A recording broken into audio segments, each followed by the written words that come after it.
Ayun mga toy pits, ito yung cupping natin. Nagpasensyahan nyo na, medyo madalian. Ito yung tagus natin. Tatlong atin. Ayan.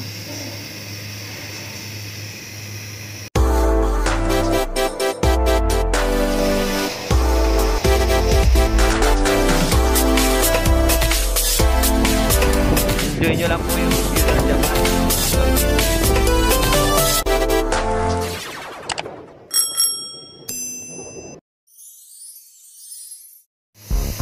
So yun mga toy pits, welcome back to my YouTube channel. Another vlog na naman tayo for today. Bagong tutorial. Vertical naman titirahin natin ngayon mga toy pits. So umpisa na natin. Let's go! Ayun mga toy pits, ito titirahin natin vertical. Ito yung plate. Yung gap niya is 5.5 something. Lagyan natin ng natin. Or ceramic.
Yung mga toy pits, tanggalin natin yung rate, tingnan natin yung tagos.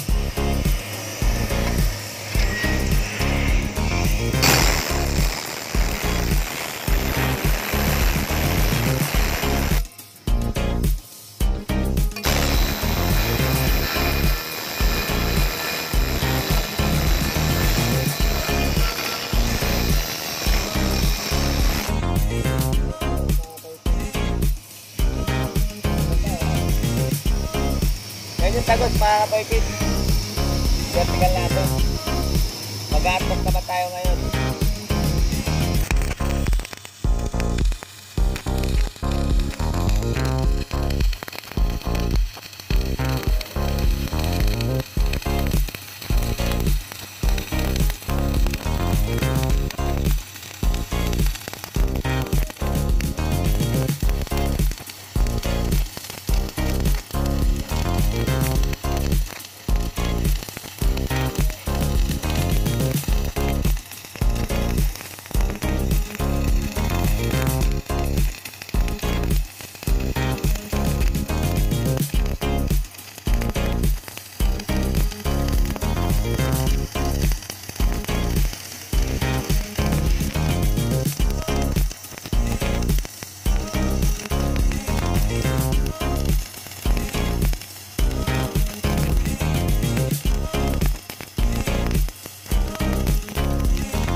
weldingan na natin mga Toy Pits.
Toy Pits, ito yung tagos. Yung capping natin. Tapos na.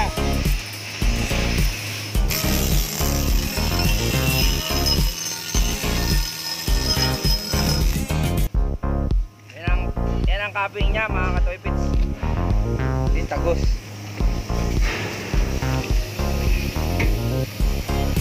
Yan. Ayan mga Toy Pits, ito yung capping natin. Nagpasensyahan nyo na, medyo madalian. Ito yung tagos natin.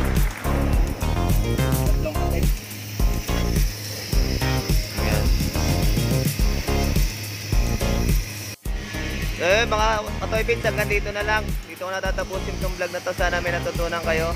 And kung may nakita kayong mali or sasuggest, paki-comment below na lang mga ka-Toy Pits. At kung bago ka pala sa aking YouTube channel, paki-click naman ang subscribe button natin at ang notification bell para updated kayo sa mga tutorial natin na tungkol sa pagwe-welding ng FCAW. So yun, hanggang dito na lang. Ayos!